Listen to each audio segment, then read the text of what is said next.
Seja bem-vindo ao Seminário de Teologia e Vida Cristã Palavra da Vida. Você está em mais um curso de teologia cuja proposta é fazer alargar o seu conhecimento na área teológica, um curso descomplicado, contextualizado, provocativo, reflexivo e que faça sentido para a nossa vida cotidiana, porque entendemos que não só a construção conceitual da teologia, respeitando as correntes da teologia construída nesses quase 2000 anos, mas isso só não é suficiente. Nós pretendemos que a partir do entendimento bíblico, dos conceitos esclarecidos, nós possamos reproduzir isso em uma espiritualidade no nosso cotidiano e nas relações. Nós vamos dar uma continuidade, na verdade, né? Mas assim, é coisa de 5 minutos, no máximo 10 estourando, do tema que nós estávamos falando, né, até a semana passada, que é sobre a graça, né? Isso nos rendeu, inclusive, mais de aula aí, né?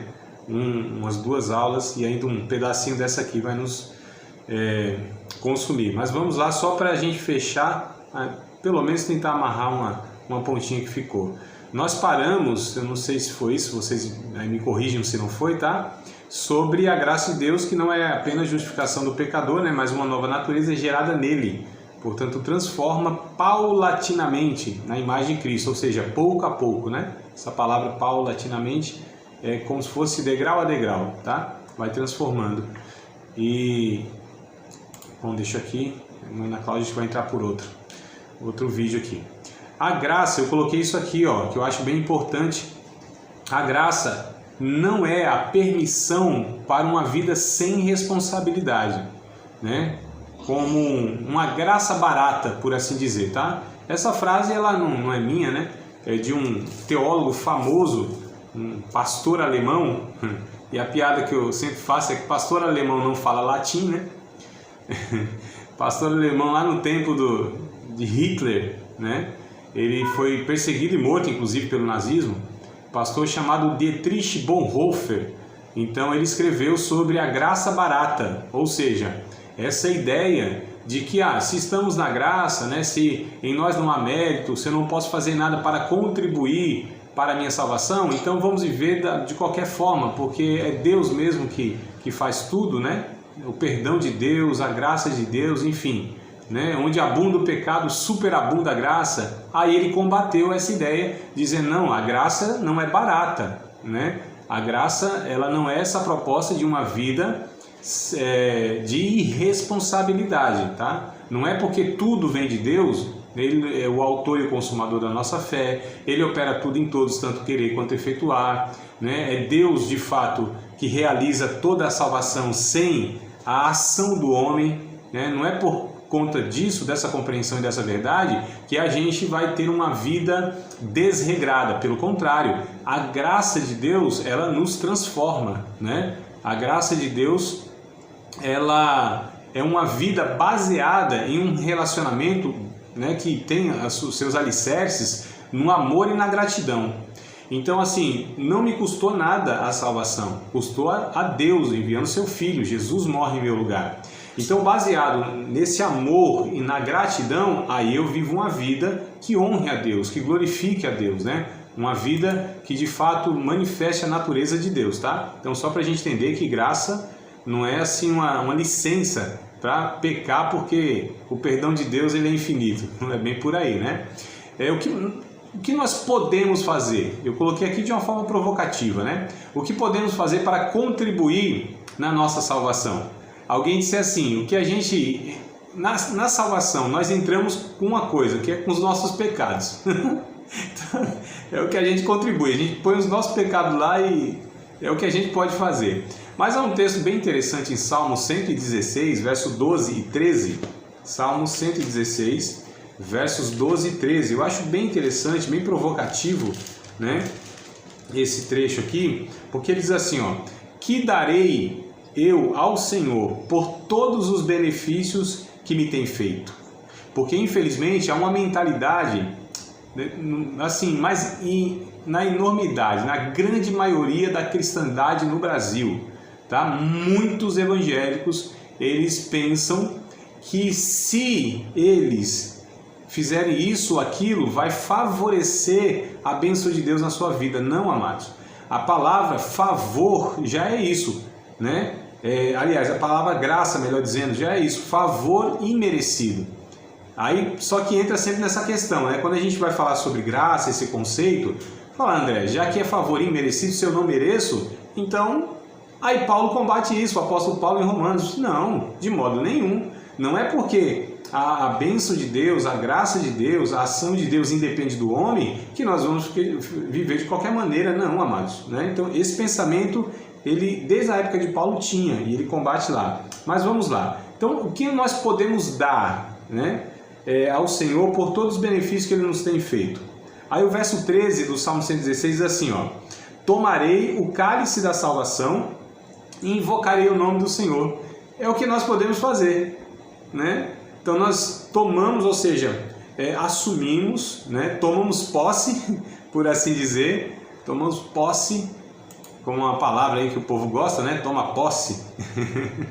Tomamos posse, nós recebemos a salvação, aceitamos a salvação, né? E invocamos o nome do Senhor. Isso é o nosso papel na salvação, né? Deus oferece a salvação, a gente aceita e a gente começa então a se relacionar com Deus, a invocar o nome de Deus e tudo mais, tá? Então, só para a gente concluir aqui. Bora lá, Gerson, chegou ali também, ó. Eu estava falando mal dele, mas ele chegou aqui bem na hora que eu parei de falar. Vamos lá, tá tudo certo aí, Gerson? Ouvindo? Tá?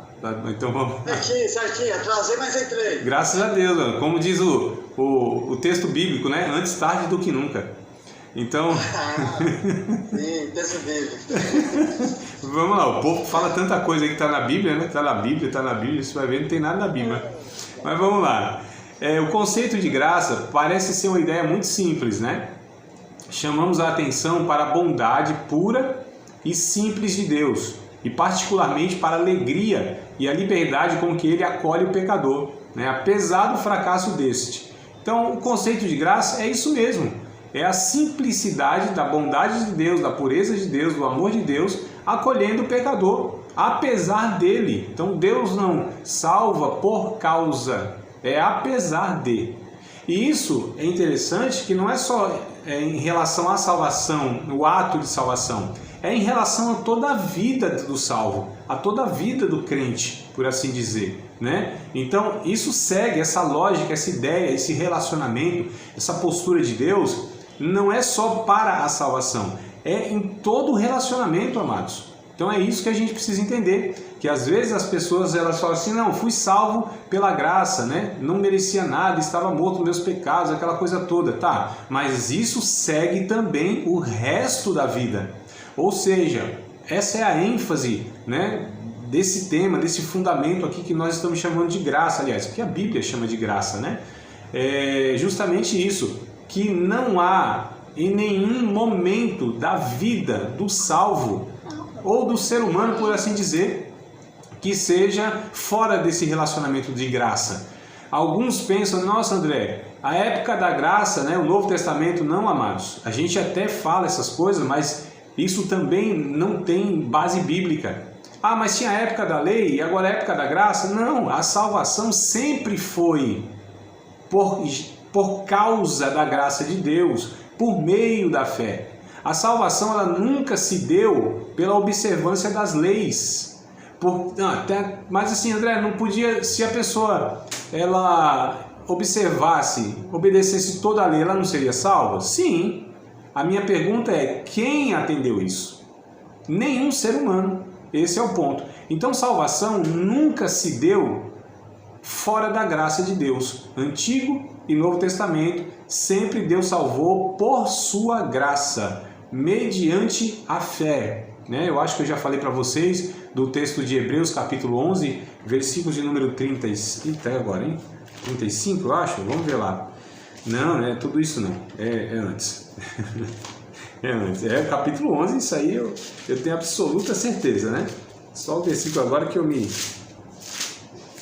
fiquei em dúvida. Mas é o capítulo 11 de Hebreus, capítulo 11, versículo de número 13. 13. Sabia que tinha algum 3 no meio. Todos esses morreram na fé. Isso está falando dos patriarcas, né? Os heróis da fé lá e tal. Todos esses morreram na fé sem terem recebido as promessas, mas vendo-as de longe, crendo nelas, abraçando-as, confessaram que eram estrangeiros e peregrinos na terra. Então todos os salvos, os santos do Antigo Testamento, morreram pela fé.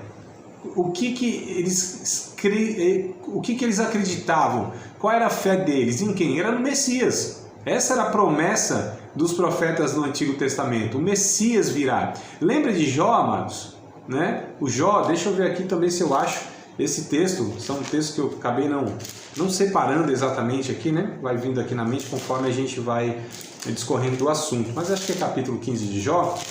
O Jó, ele fala algo muito interessante, para a gente entender que Jó é do tempo de Abraão, tá? Então esse livro está no meio da Bíblia, né? Tá lá do ladinho de Salmos, mas Jó vive no tempo de Abraão, ele é contemporâneo de Abraão, ó. A gente está falando lá do capítulo 11, capítulo 12 de Gênesis, né? Então só para a gente entender, tá? Ele está situado historicamente lá no começo mesmo da história humana, né? E aí Jó... Bom, tem o capítulo 13 aqui, mas não é esse não. Deixa eu ver se eu acho. Eu cito ele, que eu sei de cor. É só o... Não estou achando a referência. Mas diz o seguinte, Jó dizendo, né? Eu sei em quem eu tenho crido, tá? E que por fim ele se levantará sobre a terra. Ainda que ele me mate, nele eu esperarei. Não sei se vocês lembram desse texto. É o 19:25, amados. Jó 19:25. Porque eu sei que o meu Redentor, o meu resgatador, né? O meu Salvador. Então essa palavra aqui ela é sinônimo. Redentor, resgatador, Salvador. Porque eu sei que o meu Redentor vive, que por fim se levantará sobre a terra, e depois de consumida a minha pele, ainda em minha carne verei a Deus. Então a gente entende que os patriarcas, eles todos, como diz o Hebreus 11:13, morreram na fé, foram salvos pela graça de Deus, tá bom? Então é por aí que a gente entende. Bem-vindos aí, o ilustre Casal 20. E vamos lá. Agora a gente só deu uma rematada. Para todos. Boa noite. Amém, boa noite, amados. Bom, a gente deu uma arrematada então, né? No tema que a gente estava falando até semana passada, que é graça. Vocês têm alguma coisa a pontuar rapidinho, objetivo, comentar, perguntar, enfim. Se não tiver, a gente passa para o seguinte. Mas se tiver, eis aí a oportunidade. Tá tudo certo? O silêncio dos inocentes, minha nossa. Então tá bom. Então vamos seguir aí, né? Falar de outro fundamento, tá? Não sei se vocês estão aí guardando na memória, mas nós falamos até agora de 4 fundamentos, né? Eu acho, né? Deixa eu conferir aqui também. A verdade, a Bíblia, né? Primeiro fundamento, a fé, segundo fundamento, a graça, terceiro fundamento. E agora nós vamos falar sobre a regeneração, que é o 4º fundamento, tá? Fundamento regeneração. É isso que nós vamos falar como um dos fundamentos. Então aqui nós estamos tratando como sendo assuntos, ensinos e doutrinas fundantes do Evangelho, amados, tá? O que eu quero dizer é que isso aqui, esses ensinos, esses temas que nós estamos abordando, eles não são periféricos, né? Porque a Bíblia ensina um bocado de coisa, fala sobre dons espirituais, fala sobre justiça social, enfim, tem um bocado de ensino, né? A Bíblia ensina o ser humano como viver segundo a proposta de Deus. Só que são ensinos, muitas vezes, que a gente chama secundários ou periféricos. São importantes, mas não são essenciais para a salvação. Muitos deles, inclusive, nem afetam o caráter em si, né? Mas, enfim. Agora, esses que a gente está falando, não. Esses aqui, eles vão fazer toda a diferença para aqueles que dizem, que querem, que desejam servir a Deus adequadamente e que de fato se preocupa com a sua salvação, amados. Então é coisa muito séria o que nós estamos colocando aqui. É por isso que nós chamamos de fundamentos, tá certo? E isso precisa ser ensinado, precisa ser compreendido, precisa ser aplicado na vida, né?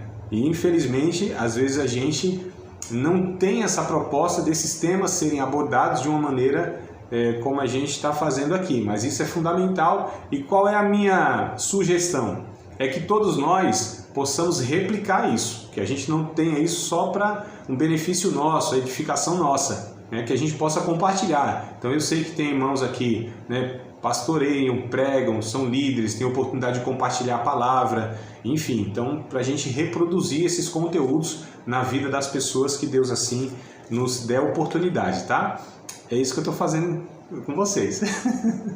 Então vamos lá. O que significa ser um discípulo de Cristo, amados? É a pergunta aqui que eu coloquei. O que significa ser um discípulo de Cristo?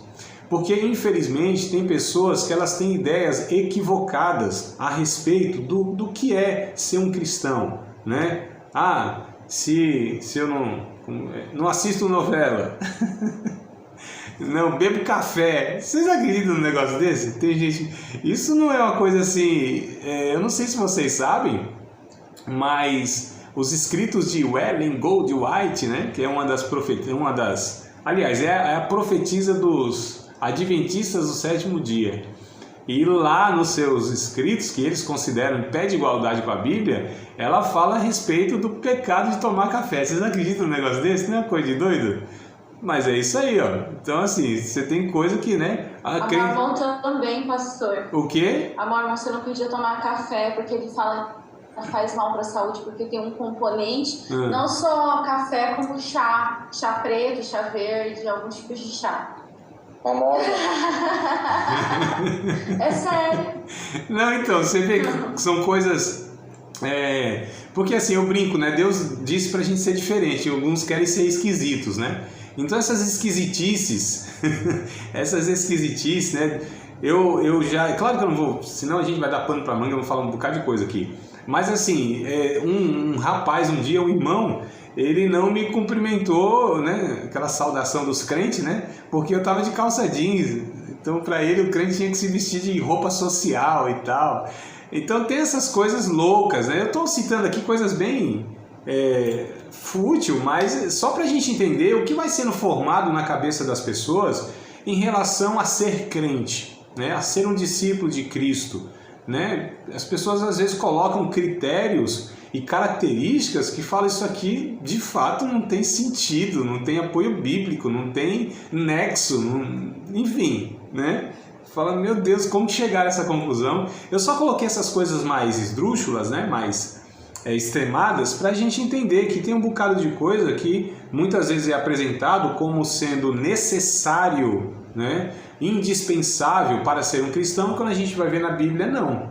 E muitas vezes o grande perigo talvez seja esse, né? Eu vou parafrasear Jesus aqui, tá? Quando ele disse assim, que muitos, eles querem coar mosquitos, mas engolem um camelão, um camelo, né? Ou seja, algumas minúcias, alguns detalhes lá, eles querem dar tanto peso e importância que não faz diferença nenhuma. E aquelas coisas que fazem diferença, muitas vezes aquilo é desprezado, né? Então, esse é o grande perigo, muitas vezes, dessa postura que nós chamamos de legalista, né? Pessoas que querem fazer o evangelho uma estrutura de pode e não pode, de regrinhas, né? Como Paulo falou lá em Colossenses, né? Não toque, não prove, não manuseie. E Paulo disse, isso até tem uma aparência de piedade, mas não tem proveito nenhum.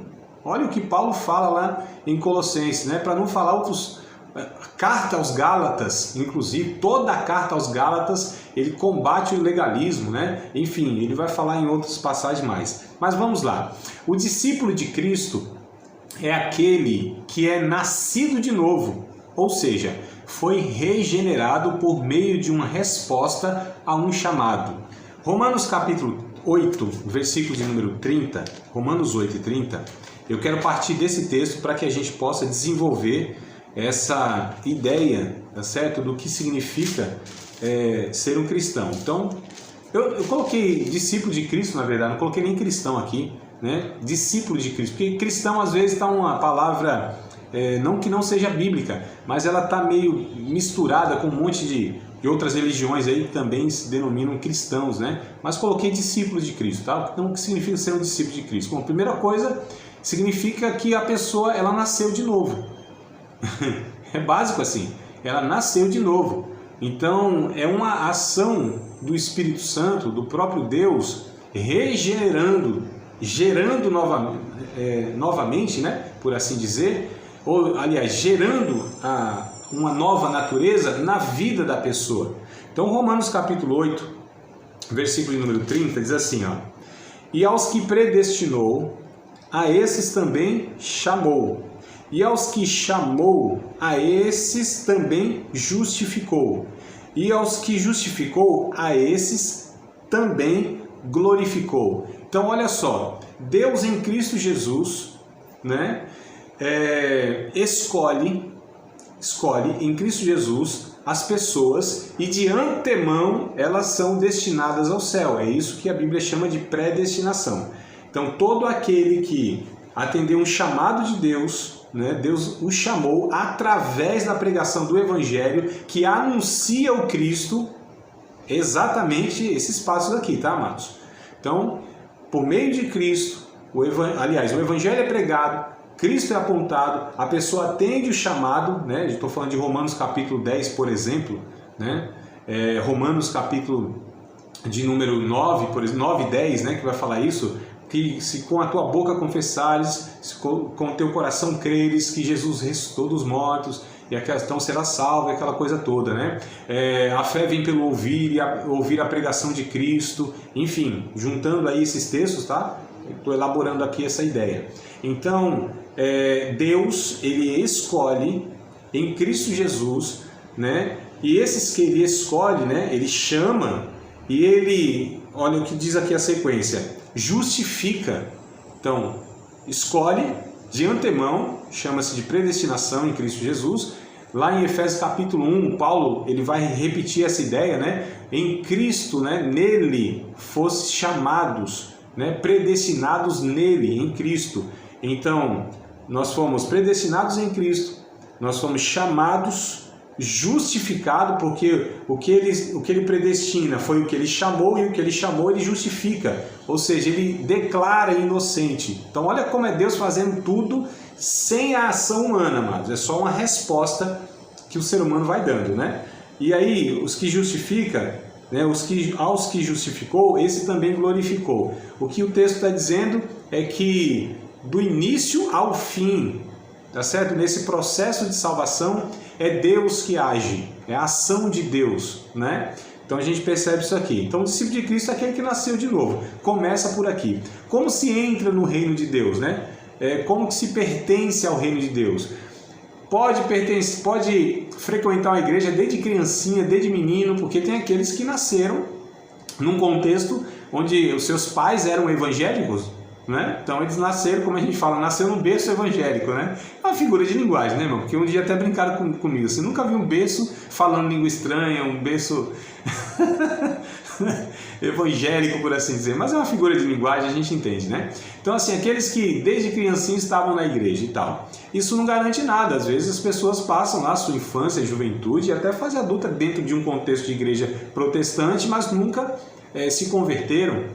Há casos, inclusive, de liderança e até de pastores, né? É um absurdo, eu sei, é um absurdo, mas tem pastores que nunca nasceram de novo, chegaram lá, só Deus sabe por qual via, né? Porque infelizmente há meios aí de você participar dessas estruturas aí, mesmo se não for regenerado, né, mas enfim, mas não vamos entrar nesse mérito aí, porque é complicado demais. Então, o pertencer e frequentar uma igreja local não torna ninguém salvo, tá certo? Mas é necessário nascer de novo. Então, o cara que era mestre, cara que ensinava, professorzão bom de teologia, pensa, um cara que manjava dos conceitos teológicos da sua religião, um cara que estava no hall de membro da igreja, procurasse lá no hall de membro da igreja, estava o nome do cidadão lá. O cara era pregador, bom da nação, reconhecido. Agenda, irmão, festividade em Jerusalém, só dava ele. E aí, Jesus disse, mas tem que nascer de novo. Você tem o Nicodemos, né? Estou falando do Nicodemos, o capítulo 3 de João, né? Então, eu fiz a brincadeira aqui, mas tem lógica isso. Pertenciam à sinagoga, podemos relacionar a igreja, né? Um lugar onde as pessoas se reuniam para adorar a Deus. O cara era reconhecido como mestre, então ele conhecia muito as escrituras sagradas, né? era um pregador, ele também expunha a palavra de Deus, mas não era nascido de novo. Então olha só como, embora eu estou falando em um tom de brincadeira, mas olha a possibilidade, amados, né? Jesus disse, tem que nascer de novo. Então o João aqui no capítulo 3, versículo de número 3, é justamente as palavras de Jesus para Nicodemos, né? Ou seja, esse cara que frequentava o templo, a igreja, estou aqui contextualizando, né? Jesus responde, na verdade, te digo que aquele que não nascer de novo não pode ver o reino de Deus. E aí, olha como é tão interessante, o cara que não nasceu de novo, ele não compreende, não entende, por mais que para nós é muito simples, mas para nós é muito simples porque nós nascemos de novo. E tem uma questão, né? Amanhã eu vou trabalhar isso com um grupo de jovens aqui da nossa igreja, né? Vou fazer a pergunta a eles. Aliás, alguns se fazem a pergunta, como eu sei que eu nasci de novo? Eu fico meio assim, porque eu acho muito difícil uma pessoa que nasceu de novo não tem essa convicção, né? Se não tiver, porque é algo muito extremo e estranho. Mas a grande maioria que nasceu de novo, de fato, ele não tem dúvida. É uma convicção interna absurdamente clara, né? É só eu perguntar para cada um de vocês aí, vocês têm certeza que vocês estão vivos? Vocês têm certeza mesmo? Vocês não têm nenhuma dúvida que vocês estão vivos? Que isso aqui pode ser um sonho? Vai saber, né? Fala, André, isso é um pesadelo, então, sonhar com você numa sala de aula. Ai, meu Deus do céu, calma aí, deixa eu só tirar um negócio aqui. Não é, amados? Então, eu vou fazer essa comparação aqui, ó. Vocês têm convicção de fato que vocês estão vivos. Tem mesmo. Quem tá aqui, o casal aqui, olha um pro outro, vê se ele tá vivo mesmo. Tá vivo? Olha pra ele, vê se tá vivo. Tá vivo? Tem certeza? Dá uma beliscada aí. Não, belisca não, mano. Belisca não. Mas não é tão óbvio, não é tão evidente para nós que nós estamos vivos, biologicamente falando? Então, para mim, quem nasceu de novo tem essa mesma convicção, ou seja, eu nasci de novo, eu tenho uma nova vida em Cristo. Para mim não tem, né? A não ser, como eu disse, de repente é uma confusão muito grande, de repente é uma pessoa muito desorientada e ela precisa ser encaminhada aí, mas isso sim é um extremo e uma exceção, porque a grande maioria que nasceu, que passou por esse processo marcante, nascer de novo, bom, eu não tenho nem como explicar, mas todos que são nascidos sabem do que eu estou falando. Há um ponto, né, onde há uma divisão, assim, um divisor de águas. Há um ponto onde, a partir daquele momento que nós fomos alcançados pela graça de Deus, tudo muda. As coisas, não é que as coisas mudam, né? Nós mudamos e a gente enxerga as coisas de uma maneira totalmente diferente. É algo assim inexplicável, mas é algo muito claro para quem nasceu de novo, porque é o enxergar o mundo com outros olhos, é compreender a vida e ter parâmetros e categorias de pensamento que elas são totalmente diferentes, que foi recebida com a regeneração. Então esse é o ponto. E aí o Nicodemos, olha como ele não tinha nascido de novo, porque o verso 4 ele faz uma pergunta aqui tão natural, por assim dizer, né? Tão deste mundo, e ele diz assim, disse Nicodemos, como pode um homem nascer sendo velho? Porventura pode tornar a entrar no ventre da sua mãe e nascer? Então olha, Jesus está falando de coisas espirituais, né? E ele ainda está avaliando pela perspectiva natural, amados. Depois Jesus ele vai falar aqui, olha, calma, quem é nascido do Espírito continua sendo espiritual. Quem é nascido da carne continua sendo dessa ordem natural, por assim dizer, né? Não carnal no sentido que a gente vê lá em Coríntios, por exemplo. Então é bem interessante essa questão aqui, né? Dessa percepção. Você vai conversar com alguns irmãos e fica às vezes espantado por você estar falando de algumas questões muito claras a respeito do Evangelho e parece que não absorve, parece que não entende, parece que fala, mas calma aí, é tão simples, é óbvio, por que essa pessoa ela está... eu não estou falando de uma questão de interpretação de texto, alguma coisa assim, não, de compreender mesmo a vontade de Deus, o propósito da vida, o que é o Evangelho e tudo mais. Aí você fica meio desconfiado, será que essa pessoa ela tem um espírito mesmo? Porque Jesus diz, quem tem o Espírito entende as coisas espirituais, né? Quem não tem o Espírito de Cristo, aí não adianta, amados. Aí é conversar com parede, Aí é você falar A e o cara entender B. É como Jesus e o Nicodemos aqui, é a mesma coisa. Você fala das coisas espirituais e ele avalia com as coisas que fala, não é possível. Mas enfim, a comunicação da nova vida é um ato secreto de Deus, né? Que é chamado de graça regeneradora. Olha como nós falamos da graça e agora nós estamos falando dessa graça que regenera, essa graça que traz essa vida por meio da fé, tá certo? O veículo, né, que conduz todo esse processo é a fé. Gera um coração sensível e desejoso por Deus, amados. Então uma coisa que também me preocupa muito são pessoas dentro de igrejas evangélicas dizem ser discípulos de Cristo, salvos, mas não têm um desejo, não têm sensibilidade no coração, na sua vida, por Deus. Eu fico muito desconfiado. Eu sinceramente não estou julgando, porque nós não temos condição, na verdade, de falar tu és salvo, tu não és salvo. Mas pelo fruto, né? Jesus disse que dá pra gente aí estar conhecendo a natureza da árvore. Então calma aí, isso aqui é o quê? É uma goiaba? Então isso deve ser uma goiabeira, né? Isso aqui é o quê? Vem por aí, né? Não é não, mano? Então já pensou, Frank, você tá passando aí numa rua e vê lá não, aí não tem jambo, né? Jambo é só aqui no Espírito Santo. Tá passando e vê lá uma laranja, uma árvore, uma laranjeira, né? Uma laranjeira. E aí você vê na ponta da laranjeira, você vê uma carambola. Coisa estranha, né? Como que uma laranjeira pode produzir uma carambola? Não dá, a carambola não pode vir. É impossível que a carambola deriva da laranjeira. Não tem como, amado. Não dá, não vai. É impossível na criação acontecer isso, né? Então assim, aí você vê a pessoa gerando, né, um fruto que não corresponde à natureza.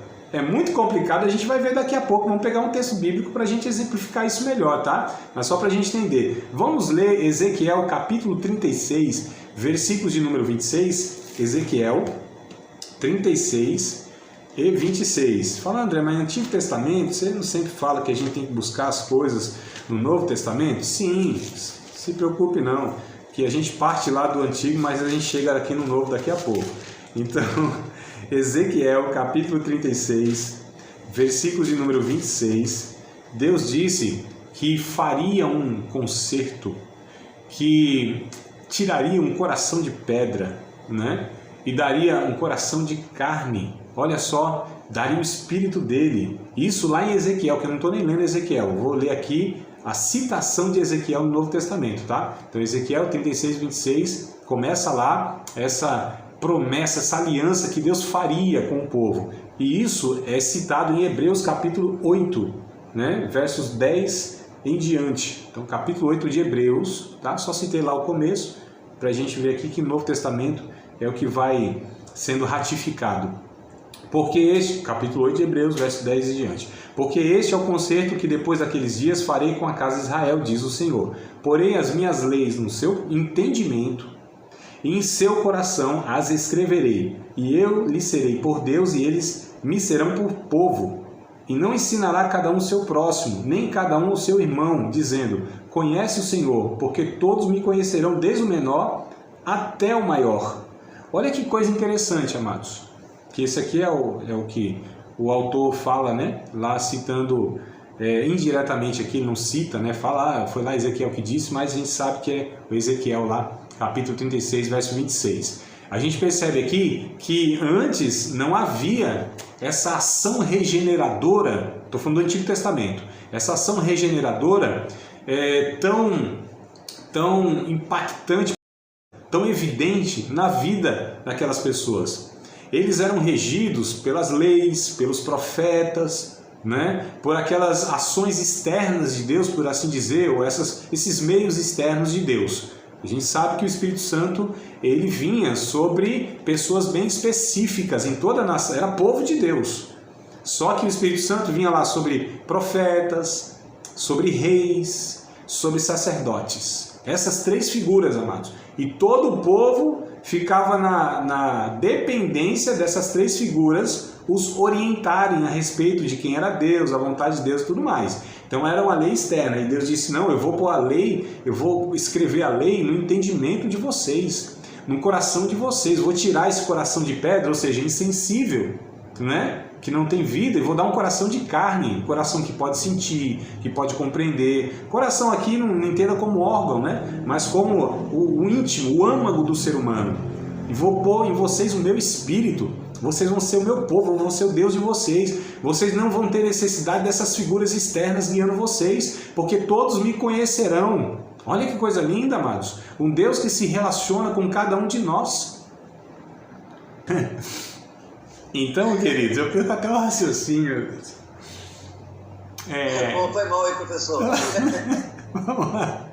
Falando que essa ação, essa graça regeneradora de Deus, né, por meio da fé, então gera esse coração sensível e desejoso, tá? Por Deus, né? Algo também a ser observado, as pessoas que elas não têm, né? Tem pessoas que parece que só vai no tranco e barranco, na obrigação, na ameaça, né? Nesse sentido de que tem que orar, tem que ler Bíblia, tem que ir para a igreja, tem que fazer isso. Eu sei que há altos e baixos, eu sei que a nossa vida oscila, eu sei que há crises na vida, crises espirituais, mas não a vida toda, né? Dessa forma. Porque aquele que de fato, como eu disse, teve um encontro com Cristo genuinamente, a sua vida ela é transformada, a sua vida ela nunca mais será outra. Aliás, nunca mais será a mesma. Ainda que ele escolha outro caminho a seguir, ainda que se afaste dos caminhos do Senhor, mas ele foi marcado por Deus. É muito, não é traumático, né? Senão aquilo a gente remete a trauma, coisas ruins, né? Mas há um racho, um cisma na vida daquele que encontrou Cristo, que é antes de Cristo e depois de Cristo. Mesmo que depois ele abandone e tudo mais, mas houve ali um encontro com o divino, com Deus, né? Que o marcará para o resto da sua vida. Mas a questão então acontece isso, né? Essa graça regeneradora, a regeneração, ela dá ao homem, né? Dá ao ser humano um desejo, né? E uma vida sensível para ouvir o Espírito Santo, tá? Tornando assim uma nova criação, né? Que Paulo fala lá em 2 Coríntios, capítulo 5, verso 17. E os que estão em Cristo é nova criação, as coisas velhas já passaram e agora tudo, né, se faz novo. Então torna-se uma nova criação, tá certo? Isso resulta, né, em um coração, veja bem, o resultado disso, em um coração, um caráter e uma vida transformada, amados. Essa é a evidência da regeneração. Não é porque a pessoa está indo para a igreja apenas. Não é porque ela deixou isso e agora faz aquilo. Não. É porque o resultado dessa regeneração é um coração, desejo mesmo, né? Vontade, é um caráter e uma vida toda transformada. É radical. O negócio muda da água para o vinho, da noite para o dia. Ainda que haja um processo que a gente vai estudar como outro fundamento, que é a santificação, mas assim, a regeneração, ela é abrupta, ela é radical, ela é, como eu disse, impactante no sentido que as pessoas percebem, opa, calma aí, o que aconteceu com o André? Até ontem ele era uma pessoa e hoje parece que é outro André? Não, calma aí, quando você espanta mais quanto mais o pecador for desgraçado, mais a graça de Deus é evidenciada, né? Se é violento, se é ladrão, se é prostituto, se é mentiroso, se é enrolado, quando a salvação vem, as pessoas se espantam, porque é a desgraça no extremo e vem a graça do outro no extremo. É o que Paulo diz, né? Abundou o pecado, a graça superabunda, então fica um negócio espantoso, tá? Então isso glorifica a Deus, né? O ato regenerativo, principalmente na vida daqueles que são socialmente mais desgraçados, né? De todo ser humano, a graça sempre sempre glorifica a Deus, mas nesses casos onde o pecado é mais evidente, a graça de Deus também ela se mostra ali mais escandalosa, explícita. Olha o que eu coloquei aqui: todos os aspectos da vida são transformados, amados.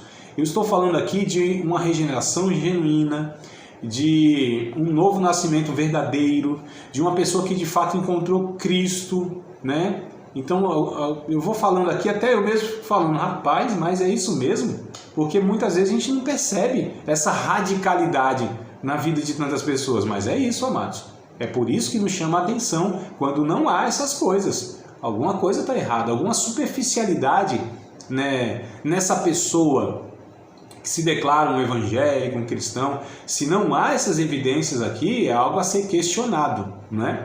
Então todos, sem exceção, os aspectos da vida são transformados em caráter com traços semelhantes ao de Cristo, tá? É isso que é chamado de fruto do Espírito. Então, Gálatas capítulo 5, versículo 22, né? Paulo chama isso de fruto do Espírito. Ou seja, tudo de fato é transformado. Olha o que há na vida de um regenerado. A característica que deve haver na vida de um regenerado, tá certo? Que deve haver. A gente sabe, como eu disse, né? Há um processo, não é que a pessoa ela aceita Cristo, ela nasce de novo e todo esse caráter ele vem pronto, não é isso. Mas isso precisa ser evidenciado, os traços de Cristo. As mudanças, elas precisam ser manifestas ou manifestadas na vida daquele que nasceu de novo, amados. Se eu nasci de novo, né, eu preciso progredir nesse novo nascimento. Todo bebê que nasce é esperado que ele cresça, meu Deus do céu. Uma pessoa, o menino nasceu, daqui um ano ainda está naquela condição de que nasceu. Daqui 2 anos não anda, não fala nada, né? Ainda está golfando, cuidado que esse menino vai afogar com golfo aí, tá? Cuidado, o menino não senta ainda. Não, tá alguma coisa errada, né? Então, assim, pegando a questão biológica e espiritual, elas são semelhantes nesse sentido. Tem que haver um progresso, um crescimento, um amadurecimento, por assim dizer. Então, se eu nasci de novo, se eu aceitei Jesus hoje, não é possível que daqui 1 ano, 2 anos, eu carregue em mim os mesmos pecados que me evidenciavam como a velha natureza. Tem alguma coisa muito errada, mano. Então é de se questionar também. Então o que a gente está tratando aqui é aquilo que o Evangelho nos mostra a respeito da regeneração. Então Gálatas 5:22, Paulo vai dizer: o fruto, isso aqui eu sempre enfatizo porque eu gosto de enfatizar, porque eu percebo que muitas vezes é falado, né, de uma maneira equivocada. É um detalhe, mas às vezes é um detalhe que faz toda a diferença na compreensão, tá? Então não são os frutos do Espírito. Então, dependente da versão, amados, confiram comigo aí, me corrijam se não for assim, tá? Mas é o fruto, isso é singular. Paulo não está falando de frutos, né, como sendo mais de um. Ele está colocando um único fruto. O fruto do Espírito é caridade, gozo, paz, longanimidade, benignidade, bondade, fé, mansidão e temperança, né? Dependendo das versões aí, são esses 9 aspectos do fruto, que é um só, porque é um caráter, é um doador, é uma natureza, tá certo?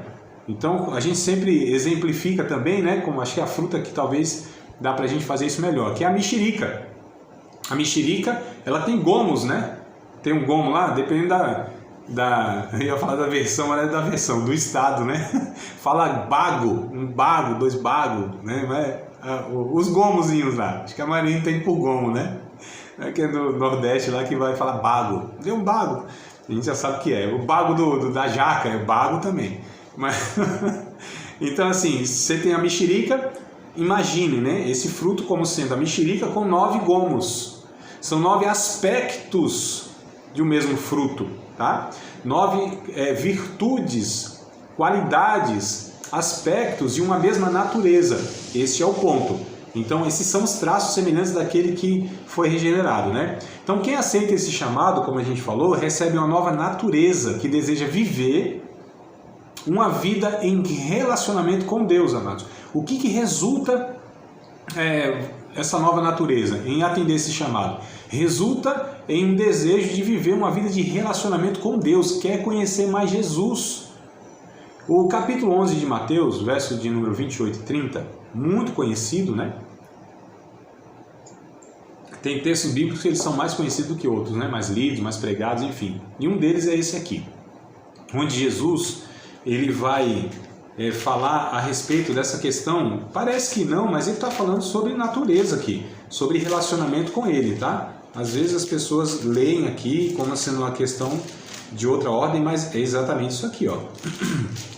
Diz assim: vinde a mim todos que estáis cansados e oprimidos, e eu vos aliviarei. Tomai sobre vós o meu jugo e aprendei de mim, que sou manso e humilde de coração, e encontrareis descanso para a vossa alma, porque o meu jugo é suave e o meu fardo é leve.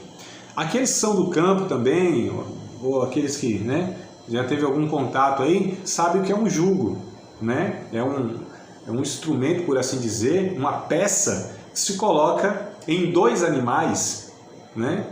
Olha só, um jugo, né? Alguns chamam de canga, mas é jugo aqui, tá? Se coloca com dois animais. Então, vocês vão imaginar aquela carroça, né, sendo conduzida por dois bois, por exemplo. Aí você vê entre esses dois bois uma peça, assim, geralmente de madeira, né? Aquilo é chamado de jugo. Quando Jesus fala assim, tomai sobre vós o meu jugo, né? Essa é a ideia, que são duas, vou pegar aqui esses animais, sendo da mesma natureza, porque se você coloca um cavalo e um boi, amados, esse jugo é desigual. Eles têm a passada diferente, a estrutura diferente, então vai ficar um negócio todo bagunçado. Então quando Jesus diz assim, tome sobre vós o meu jugo, assuma a minha natureza. Olha que coisa interessante, é a mesma natureza aqui, tá? Então esse é o ponto que a gente coloca aqui. A gente deseja, quem nasceu de novo, deseja uma vida de um relacionamento com o Jesus, com Deus, não é? Então o João capítulo 15, por exemplo, que é também a famosa, conhecida como a videira verdadeira, né? Vós sois os ramos e tudo mais. Deixa eu ler aqui como está lá o texto, né? Estou puxando na memória aqui, está meio bagunçado. Às vezes não entende porque eu nem estou lendo o negócio direito. Então, vamos acompanhar aí, amados. Se vocês puderem, claro, né? Tiver com a Bíblia aberta, fica melhor. O João capítulo 15, vou ler só uns 5 versículos aqui mais ou menos, tá? Eu sou a videira verdadeira, Jesus dizendo, né? Nessa metáfora. Meu pai é o lavrador. Toda vara em mim que não dá fruto, tira. Limpa toda aquela que dá fruto, para que dê mais fruto. Ele explica, vós sois as varas, os galhos, né? Os galhos. Vós sois as varas, e já estáis limpo pela palavra que eu vos tenho falado. Olha que coisa interessante. Estai em mim e eu em vocês. Como a vara de si mesma não pode dar fruto se não estiver na videira, ligado à videira, né? Assim também vocês, se não estiverem em mim. Eu sou a videira, verso 5. Vós, as varas, quem está em mim e eu nele, esse dá muito fruto, porque sem mim nada podeis fazer.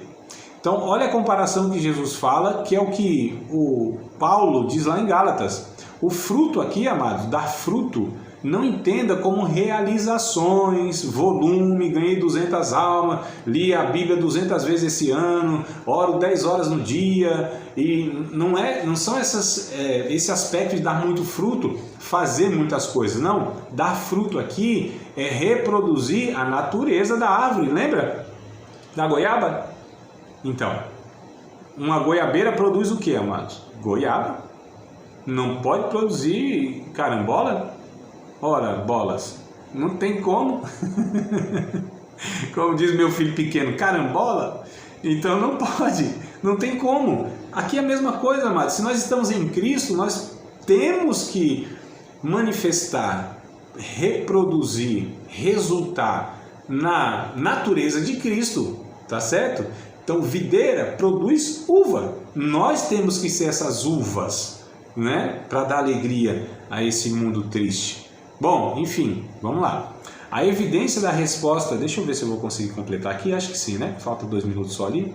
A evidência da resposta positiva é o arrependimento. Então, não perca o fio da meada. Regeneração, novo nascimento, chamado de Deus, atendemos o chamado, fomos justificados, fomos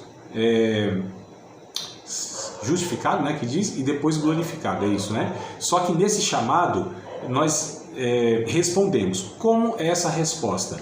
É mediante ao arrependimento e a fé, tá? Que a gente chama isso de conversão.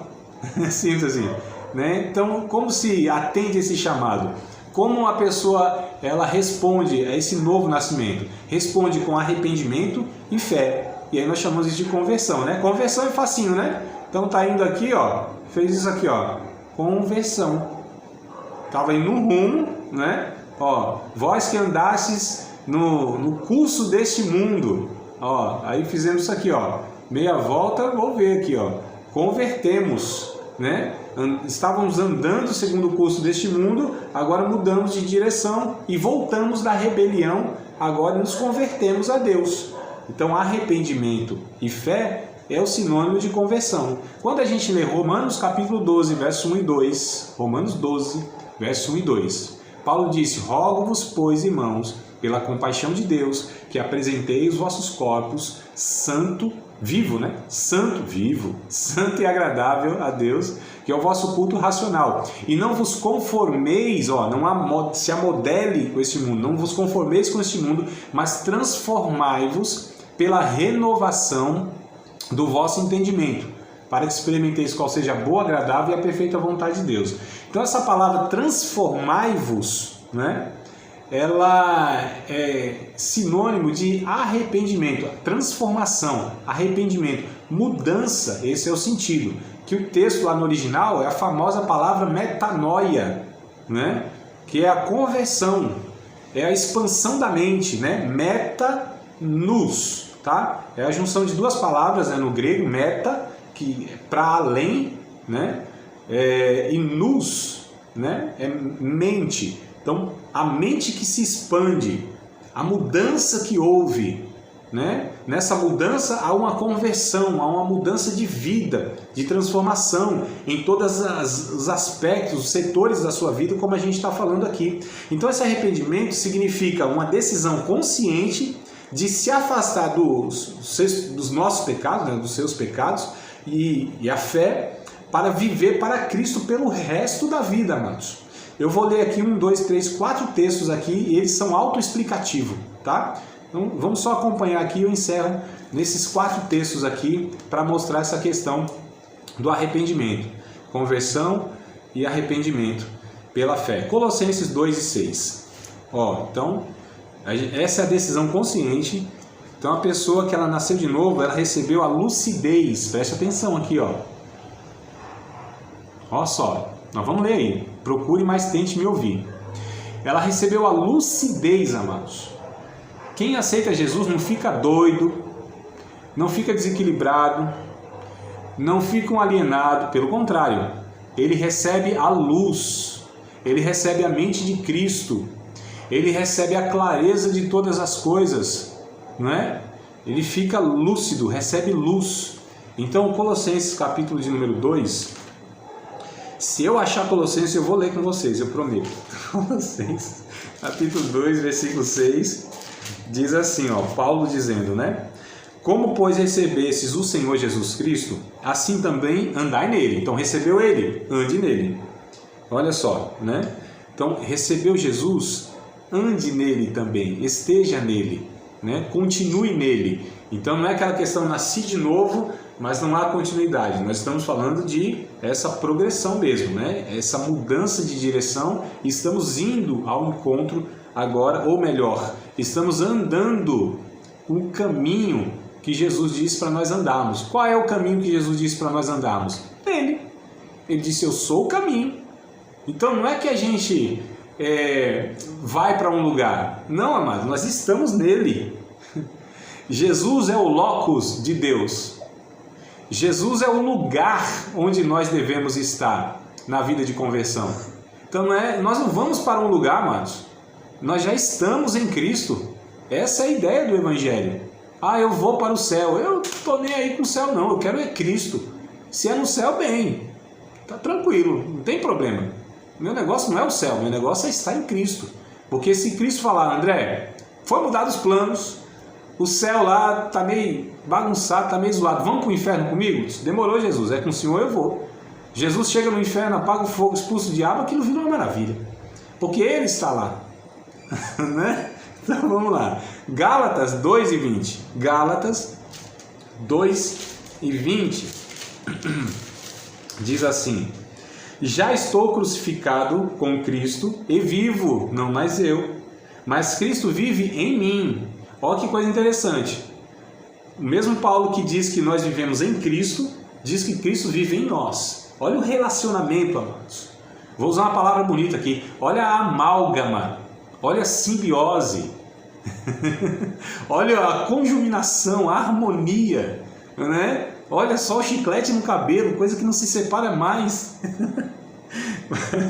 Não mais eu, mas Cristo vive em mim. A vida que agora vivo na carne, nessa vida biológica, a gente continua sendo ser humano, não virou anjo, nem anja, né? Vivo na carne, só que agora vivo na fé do Filho de Deus, o qual me amou e se entregou por mim mesmo. Então olha o que Paulo vai dizendo. Vivemos em Cristo, estamos nele. Continua vivendo essa vida aqui na carne, no sentido biológico, ser humano, mas a vida agora é em Cristo, é na fé do Cristo. Filipenses 1:21. Vamos correr aqui. Filipenses 1:21. Paulo, ele trabalha essa questão de uma forma assim inigualável, né? Filipenses 1:21.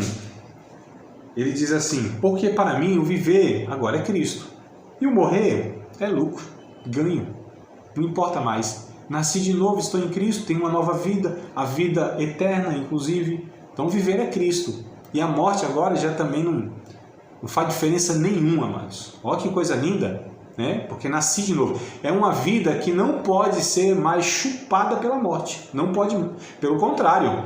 Quando a gente lê 1 Coríntios capítulo 15, a gente vê que é a vida que vai absorver a morte, né?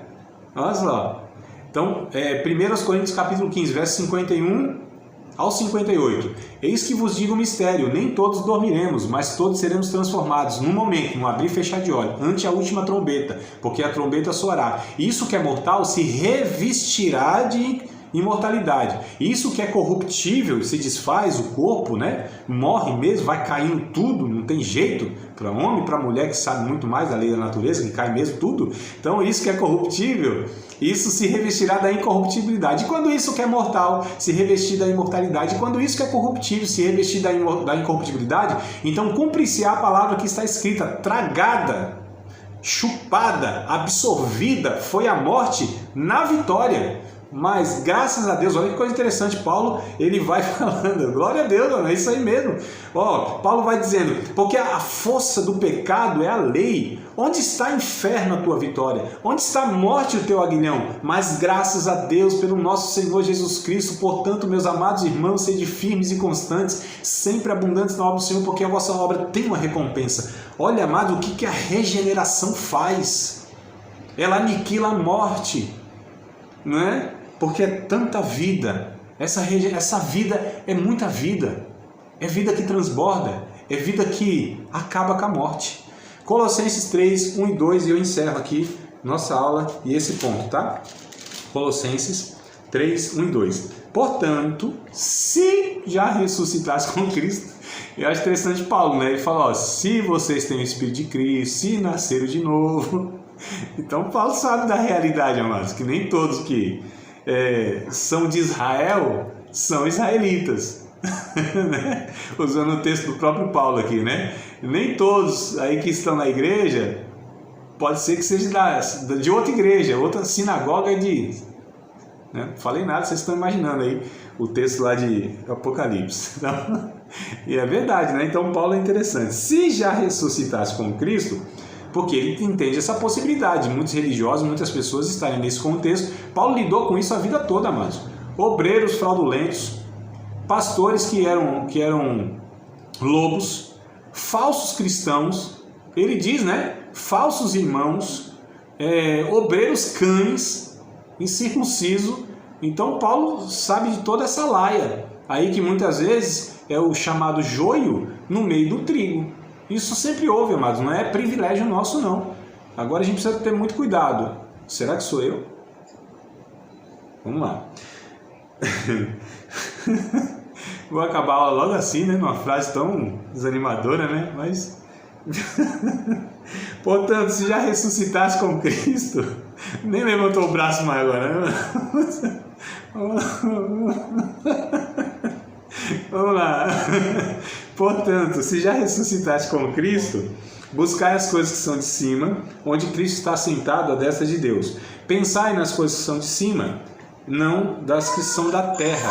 Então percebam, queridos, essa questão da regeneração, o que implica, o que resulta, né, e essa realidade. Então essa é uma das bases da nossa fé, um dos fundamentos, tá certo? Da nossa fé é o nascer de novo.